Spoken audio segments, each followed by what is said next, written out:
Hello, everyone, and welcome to Police Off the Cuff, Real Crime Stories. I'm your host, retired NYPD Sergeant Bill Cannon, a 27-year veteran of the NYPD. So lately, folks, the case, of course, the Gilgo Beach serial killer Rex Heuermann has sort of been quiet just while he sits in Suffolk County Jail awaiting his inevitable trial. However, while it's been quiet as far as news and everything, the Suffolk County investigators, the Suffolk County detectives, the state police, the Suffolk County jail investigators, the Suffolk County District Attorney's Office investigators have all been busy. You know, the Nassau County Police is even involved in this. 5 different entities that law enforcement entities that we know of. But yet it's been somewhat quiet because the police promised us very early on that there would be a 4th arrest in this case. Remember, they kept telling us that there was the Gilgo 4, and there I put them on the screen.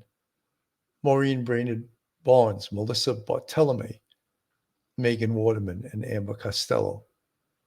And right away, the indictments, the grand jury indictments, listed Melissa Barthelemy, Megan Waterman, and Amber Costello in the indictment. And we saw that rather voluminous 32-page, I believe it was, the bail application for Rex Heuermann. Yes, 32 pages, I was correct. And it listed, of course, the Gilgo 4 and lots of other evidence that they had on this case. However, it excluded Maureen Brainyard Barnes, and it said that they will be ready soon, but they weren't ready at the time of the arrest to add that 4th person, Maureen Brainyard Barnes, who was missing since 2007. They weren't ready to add her to the indictment. But it was announced that that will be happening. And when Rex Heuermann goes to court on Tuesday for a scheduled court appearance, he will be informed, or his attorney will be informed, that he is now indicted for a 4th case. And that, of course, is the death of Maureen Brainyard Barnes, seen on the screen here in that picture next to Rex Heuermann. Here's a picture of Maureen Brainyard Barnes, date of birth 6/14/82, at 25 years old at the time she was missing. Reported missing from Norwich, Connecticut, last seen in Manhattan, New York on July 9th, 2007. White female, 4'11", 130 pounds, brown hair and green eyes. Discovered on December 13th, 2010 on Ocean Parkway in Gilgo Beach. And she became the 4th person known as the Gilgo 4.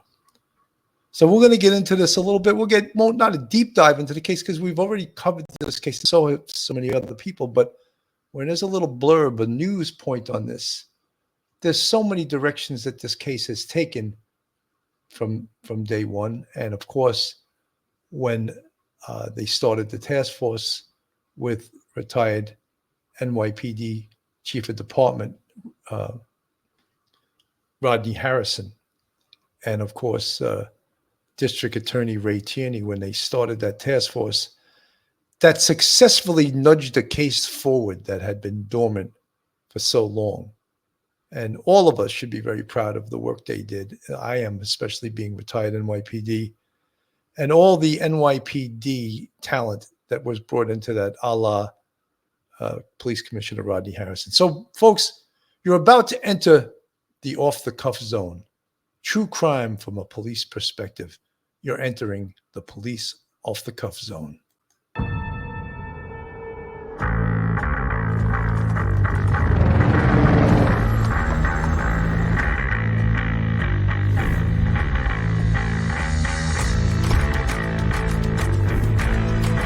There has to be some common sense. Yes, sir. They have the car stopped in 10th and Ranch Michael by there. We still don't know who pulled the trigger.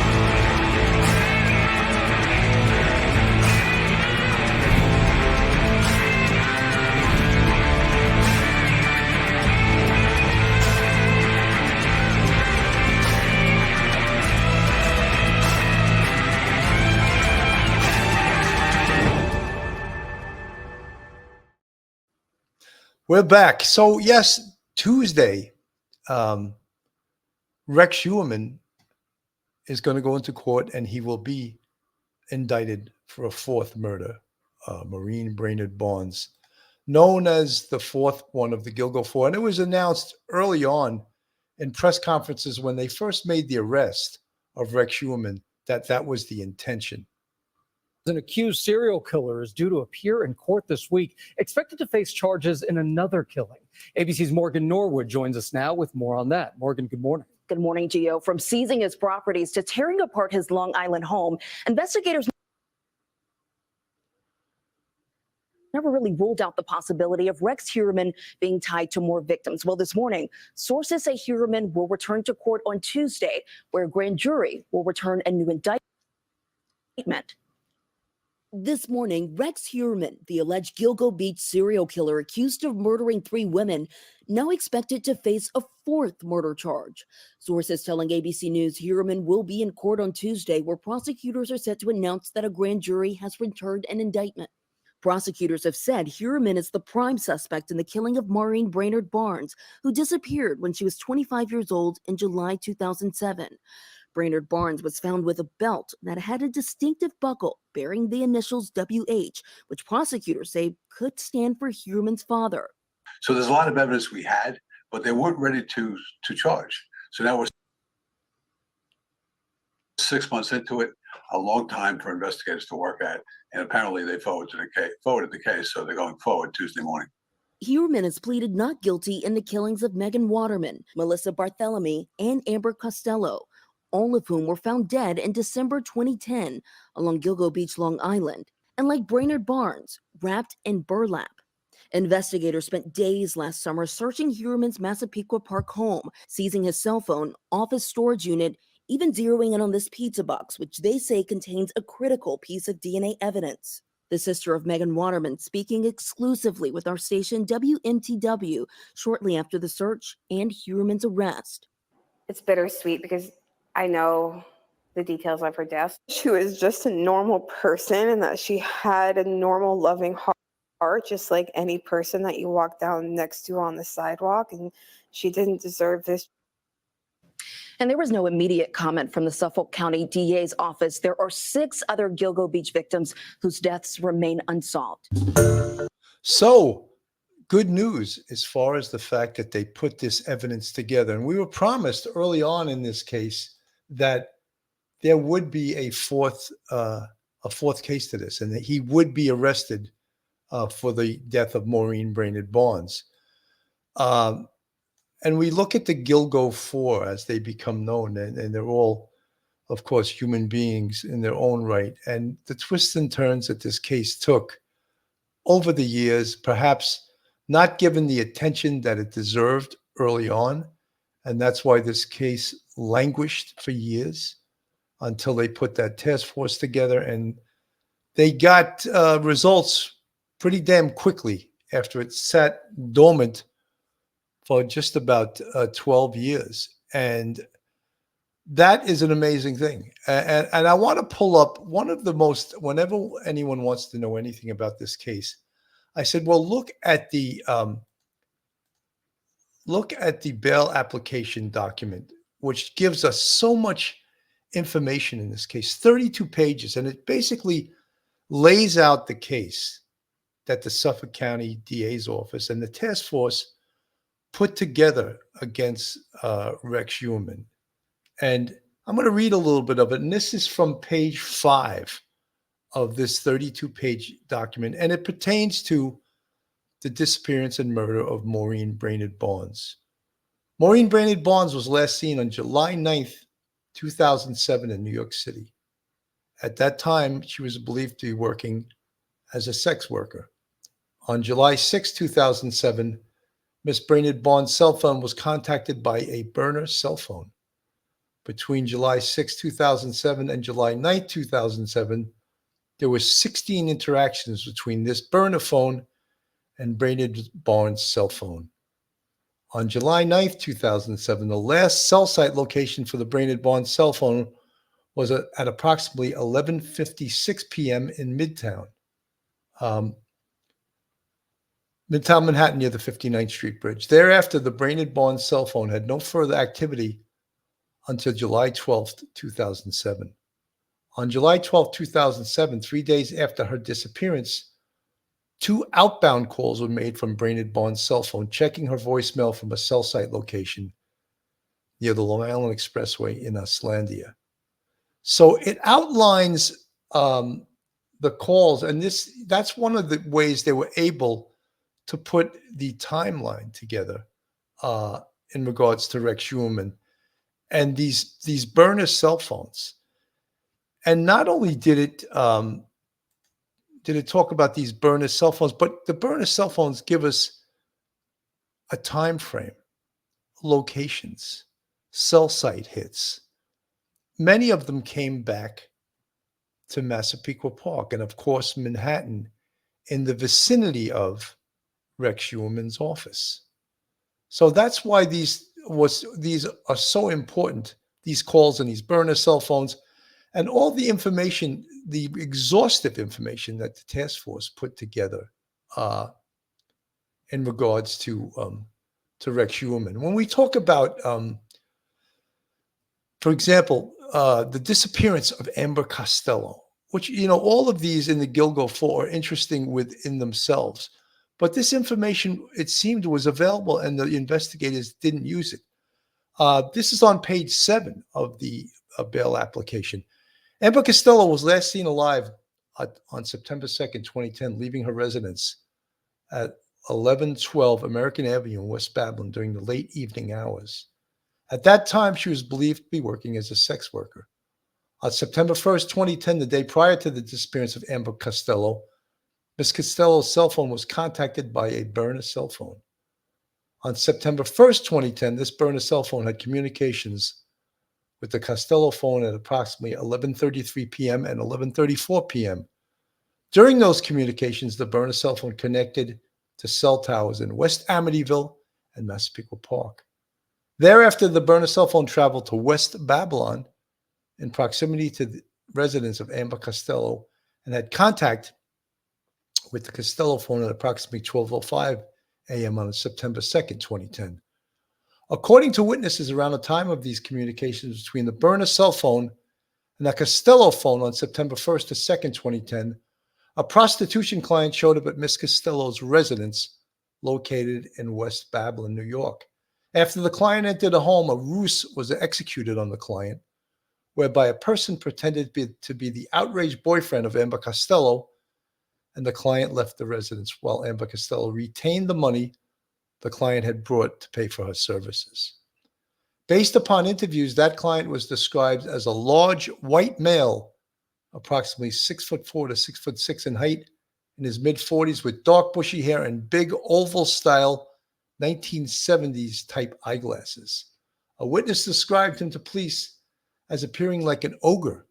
Furthermore, a witness noticed a first-generation Chevrolet Avalanche parked in the driveway of the residence. According to the witnesses, following the ruse, this client said he was just her friend. Tell her I'll give her a call, and walked out the front door. Thereafter, at approximately 1:18 a.m. on September 2nd, after the ruse had been perpetrated, the burner cell phone sent a text message to the Costello phone, which stated, "That was not nice, so do I get a credit for the next time?" Phone records show that the burner phone was located in Massapequa Park within 2 minutes of this text message being sent. According to witnesses, later the next day, on September 2nd, 2010, Ms. Costello was again contacted by the same client that was in the house the night before with the avalanche. Further, Amber told us that he wanted to see her again, but he didn't want to come back to the house because of her boyfriend.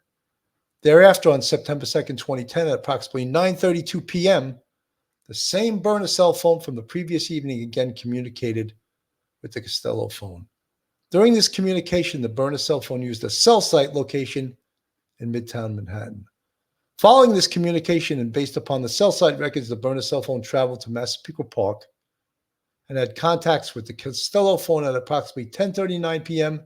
and 11:05 p.m. Cell site records for the burner phone indicate that approximately 11:17 p.m. the phone traveled to West Babylon in proximity to the residence of Amber Costello. Subsequently, Amber Costello left her own cell phone behind, walked out the front door of the residence, and was seen alive for the last time. Shortly after Ms. Costello left the house, a witness observed a dark-colored truck pass the house, specifically coming from the direction Amber had walked towards.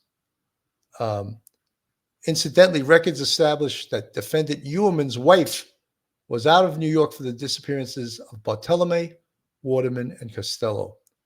Significantly, travel records show that on July 8, 2009, defendant Heuermann's wife departed the United States for Iceland. On August 18, 2009, defendant Heuermann's wife returned to the United States. Consequently, defendant Heuermann's wife was out of the country at the time of Melissa Bartolome's disappearance. Based upon cellular telephone billing records on June 4, 2010, the cellular telephone subscribed to by defendant Heuermann's wife traveled from New York to Maryland. On June 8, 2010, the cellular telephone subscribed to by defendant Heuermann's wife returned to New York from Maryland. Consequently, based upon cellular telephone records, the cellular telephone subscribed to by defendant Heuermann's wife was out of New York State during the time of Megan Waterman's disappearance. So all of these obviously are not coincidental. What he was doing is specifically modus operandi, and it appeared that he did this with just about all the defendants, and the craziness and the sickness that make him a sexual sadistic serial killer is that he used these cell phones not just to call, but to taunt the family members of his victims. That is also indicative and behavioral of a serial killer. And that was what Rex Heuermann was all about. He was a sadistic, sexual sadistic serial killer. Indicated to me that apart from the 3 homicides that have been charged to Mr. Heuermann, that he feels they're in a pretty good place to perhaps move to charges on the 4th homicide involving Ms. Brainyard Barnes. We attached 3 of the bodies that were discovered to Rex Heuermann. We're looking very good regarding the 4th one, Brainyard Barnes, and we will continue to work hard to see what we could do to attach these other unidentified bodies that were discovered on Ocean Parkway. It seemed to me when he said we're in a pretty good place, it was an indication to me that they're moving closer to developing enough probable cause to finally nail down the charge. They have a couple of things going on that are taxing the work of the task force. They have to provide for discovery requirements for the defense. So the people who are on the task force are charged with doing that. The other 2 people who are brought in are going to be mining the other cases that have not been charged, Valerie Mack in particular and Karen Vergata, to see what can be developed about their histories and also about any other unidentified human remains that have been found on the island that may give rise to suspicion that in some way they may be linked to Mr. Heuermann or somebody else. Well, the commission... So pretty amazing, right? This is what they reported this when they made the arrest months ago. So how organized were they? How confident? How much did they have the evidence necessary to make this announcement that they're going to make? Well, they're making it almost. It's being leaked to the press. But Rex Heuermann is going to be told Tuesday when he appears in court, guess what? You're now charged with a 4th murder. And his attorney, Mr. Brown, who's by all talk is a outstanding attorney. He's got his hands full, representing Rex Heuermann in this case. There he is, the man living that dual life of a seemingly suburban house husband, an accountant with his own business in Manhattan by day, and a sexual sadistic serial killer by night. And all we've spoken about all the twists and turns. That's his wife that we see on the screen, Asa Ellerup, with her attorney, Robert Macedonio. Just recently, they had announced that she was going to do a documentary on this. And many people were quite upset about that. A documentary outlining, this case as it moves forward. And it's upsetting, especially to the families of the victims we see on the screen. Maureen Brainyard Barnes, of course, reported missing from Norwich, Connecticut on July 2007. And that is the case they're going to talk about Monday and Tuesday. And when Rex shows up in court on Tuesday, he's going to be indicted for a fourth murder. The victims known as the Gilgo Four: Maureen Brainyard Barnes, Melissa Bartolome, Amberlynn Costello, and Megan Waterman. And may God rest all their souls. May we sympathize with their families. That's why with all of the extraneous stuff we hear about this case, there's a picture of Maureen Brainyard Barnes on the screen. Went missing in July 9th, 2007 when she was 25 years old. And of course, we know the commonality to all of these cases, that all of these women were escorts, were working as sex workers. But this case is much bigger than that. It's a case that just languished for years and years and years. And there's the thumbnail up on the screen, the flyer for police off the cuff, Rex Heuermann, to face an additional charge when he appears in court on Tuesday. And the case we've all been waiting for, of course, the murder of Maureen Brainyard Barnes. And that belt had something to do with her. It was found wrapped around her body, that ultimately they believe belonged to Rex Heuermann's father. I think it had HM on it. And they had released that a couple of years ago. And they said they believed it belonged to the killer.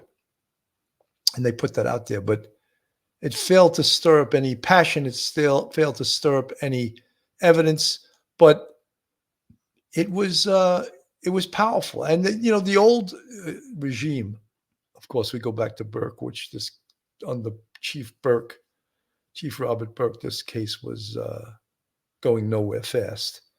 And then, of course, they had a new police commissioner, the female FBI agent who was an attorney. I forget her name right now. She was the one that decided to release a picture of that belt. And I think that one of the errors I think they made was that they failed to use the press correctly. We say on this show, the press can be your best friend or your biggest enemy. The press is so powerful because they reach millions and millions of people. Why they did not use the press more in this case, that whole secret squirrel stuff. Sometimes you get detectives that want to keep everything secret. And sometimes you get bosses that want to keep everything secret. But you have to use the press. You have to use the eyes and ears of millions of people. And that's the whole idea of doing that. Maureen Brainyard Barnes was 25 years old when she disappeared July 9th of 2007. July 9th, 2007, she disappeared from New York City. That's Maureen Brainyard Barnes, the fourth of the Gilgo Four. So of course, it's been announced that he's going to be charged with this Barnes was on 25 Tuesday. years old when she disappeared July 9th of 2007. She had these bright blue eyes. She's very outgoing, very outspoken. Every time I talk about it, it doesn't get any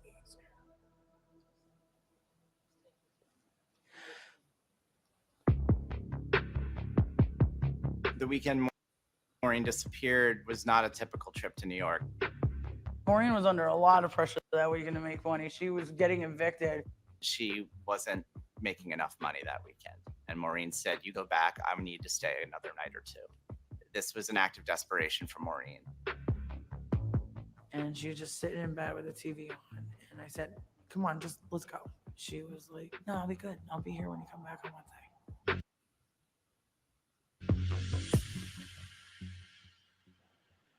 She was not. Hi, everyone. George Stephanopoulos here. Thanks for checking. Oh, that was Maureen Brainyard Barnes. And again, Rex Heuermann will be charged with that additional case of the Gilgo 4 case, which is on the screen. Maureen Brainyard Barnes, Melissa Bartolome, Amberlynn Costello, and Megan Waterman. Now, as far as like the investigations in the case, and it was reported a while back that Attorney John Ray, who you see on your screen right now, he had a press conference prior to Rodney Harrison basically resigning as police commissioner of Suffolk County. His 2 years were up, and there's a new county executive that no doubt will be appointing his own police commissioner. So Rodney Harrison chose to opt out before he was told that he had to leave, which would undoubtedly happen, even though he did an amazing job in his tenure as the Suffolk County Police Commissioner. And then we heard about, this attorney, John Ray, had a couple of witnesses come forward with something that they had witnessed, they said, 27 years ago. And it involved one of the Gilgo homicides, Karen Vergata. And he was saying that his witness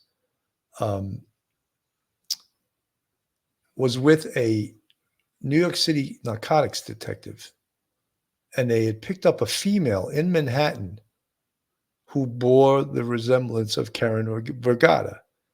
And this, again, was 27 years ago.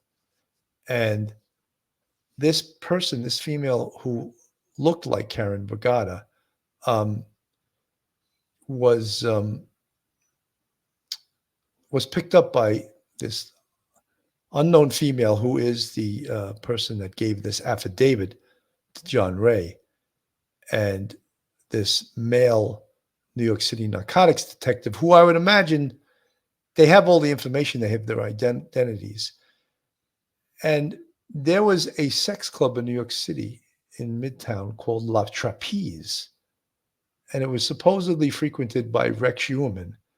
And in fact, according to this affiant, this witness, said that he posted a sign on this trapeze club on the wall requesting people who were interested in swinging to go out to his house in Massapequa Park. This was sworn to in a written affidavit by this affiant who John Ray did not identify, but said he had all her information.